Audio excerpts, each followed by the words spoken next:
வணக்கம், welcome to tasty தவா. தீபாவளி பலகாரம்னாவே முறுக்கு தான் எல்லாத்துக்கும் ஞாபகம் வரும். அந்த மாதிரி மொறுன்னு அரிசி முறுக்கு எப்படி செய்யறதுன்னு பார்க்கலாம் வாங்க.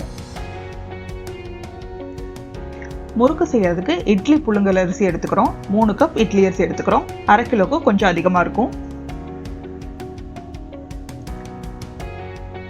அரிசியை நல்லா கழுவிக்கணும். கழுவிட்டு 2 மணி நேரம் ஊற வைக்கணும். அரிசி நல்லா ஊறி இருக்கு. 1 கப் அரிசிக்கு 3/4 கப் பொட்டுக்கடலை அப்படிங்கிற விகிதத்தில் 2.25 கப் பொட்டுக்கடலை எடுத்திருக்கோம். பொட்டுக்கடலையை மிக்சியில் போட்டு நல்லா பொடிச்சுக்கலாம். இந்த மாதிரி. இப்போ நம்ம மாவு அரைக்க ஆரம்பிச்சிடலாம். கிரைண்டர் ஆன் பண்ணி ஊற வச்ச அரிசியை உள்ளே சேர்த்துடலாம். மாவு அரைக்கிறதுக்கு மிக்சி கூட யூஸ் பண்ணலாம். மாவு ரொம்ப நல்லா நைஸாக அரைக்கணும், அது ரொம்ப இம்பார்ட்டண்ட். மாவு அரைக்கும் போது இடையில கொஞ்சம் கொஞ்சமாக தண்ணி சேர்த்து நைஸாக அரைச்சிக்கணும். ஒரு 15 நிமிஷத்துலேருந்து 20 நிமிஷம் ஆகும் மாவு அரைப்படுறதுக்கு. இந்த அளவு அரிசிக்கு அந்த அளவுக்கு டைம் ஆகும். பாருங்கள், இப்போ நல்லா மாவு அரைஞ்சிருச்சு. வலுவலுன்னு இருக்குது, நரன்னு இருக்கக்கூடாது. அதுதான் சரியான பக்குவம். இப்போது கிரைண்டர் ஓடிட்டு இருக்கும் போதே நம்ம உப்பு சேர்த்துடலாம். சேர்க்கும் போது அது ஈவனாக கலந்துரும். 2 டீஸ்பூன் அளவுக்கு உப்பு சேருங்க. டேஸ்ட் பாருங்கள். டேஸ்ட் பார்க்கும்போது உப்பு ஒரு கல் தூக்கலாக இருக்கணும், அது கரெக்டாக இருக்கும். டேஸ்ட்டு பொட்டுக்கல்ல சேர்க்கும் போது கரெக்டாக இருக்கும். உப்பு சேர்த்ததுக்கப்புறமா 1/2 டீஸ்பூன் பெருங்காயத்தூள் சேர்த்துக்கிறோம்.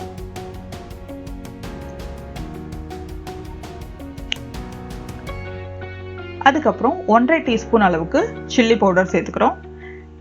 2 டீஸ்பூன் வரைக்கும் சேர்க்கலாம். 1 டீஸ்பூன் கரெக்டாக இருக்கும். 2 டீஸ்பூன் சேர்க்கும்போது கொஞ்சம் காரமாக இருக்கும். சில்லி பவுடர் சேர்த்ததுக்கப்புறம் 1 நிமிஷம் ஓடட்டும், நல்லா கலந்து வரட்டும். நல்லா சில்லி பவுடர் உப்பு எல்லாமே நல்லா கலந்ததுக்கப்புறம் நம்ம கிரைண்டர் ஆஃப் பண்ணி தனியாக எடுத்து வச்சிடலாம் மாவை.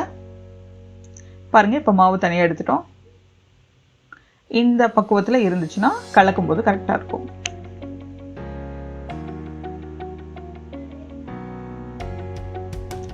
இதில் 1 டேபிள் ஸ்பூன் எள்ளு சேர்த்துக்கிறோம். எள்ளு கழுவிட்டு சேர்த்துக்கோங்க. வெள்ளை எள் கூட சேர்த்துக்கலாம். 1 டேபிள் ஸ்பூன் ஓமம் சேர்த்துக்கிறோம்.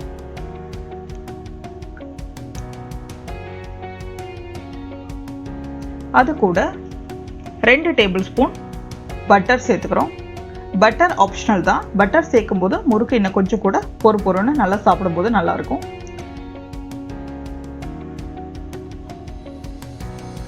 சேர்த்துட்டு அதுக்கப்புறம் ஒரு சல்லடையில் நம்ம பொடிச்சு வச்சிருந்த பொட்டுக்கடலை பவுடரை சலிச்சு எடுத்துக்கலாம்.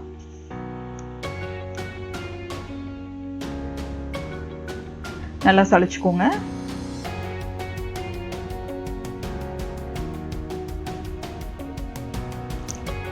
எல்லா மாவையும் சலிச்சதுக்கப்புறம் இந்த மாதிரி நல்லா பிசைஞ்சு விட்டுக்கோங்க. பிசையும் போது ரொம்ப ஹார்டாக இருந்துச்சு அப்படின்னா இன்னும் கொஞ்சம் கூட தண்ணி தெளித்து நம்ம மாவு பிசைஞ்சுக்கலாம். சப்பாத்தி மாவு பதத்துக்கு இருக்கணும். நல்லா சாஃப்டாக இருக்கணும், அப்போ தான் பிழியறதுக்கு ஈஸியாக இருக்கும். பாருங்கள், நல்லா சாஃப்டாக பிசைஞ்சாச்சு. இந்த அளவுக்கு சாஃப்டாக இருந்துச்சுன்னா நம்மளுக்கு பிழியறதுக்கு ஈஸியாக இருக்கும். முறுக்கும் சாஃப்டாக வரும். அவ்வளோதான்.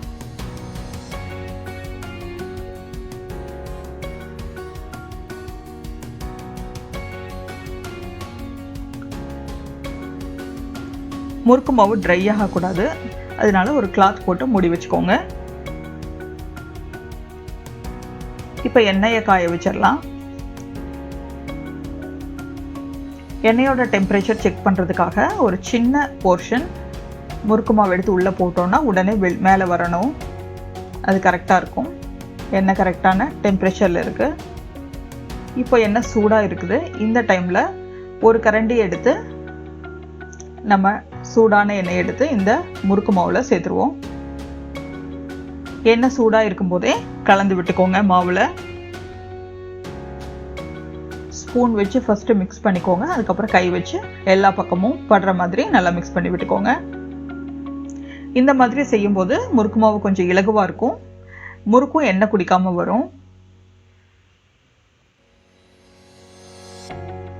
நல்லா பிசைஞ்சாச்சு பாருங்க. கொஞ்சம் இலகுவாயிடுச்சு மாவு. இப்போ முறுக்கு பிடி எடுத்துக்கலாம். 3 கண் உள்ள முறுக்கு பிடி எடுத்துட்டு உள்ள ஆயில் கிரீஸ் பண்ணிக்கலாம். ஃபர்ஸ்ட் டைம் இந்த மாதிரி செஞ்சா போதும்.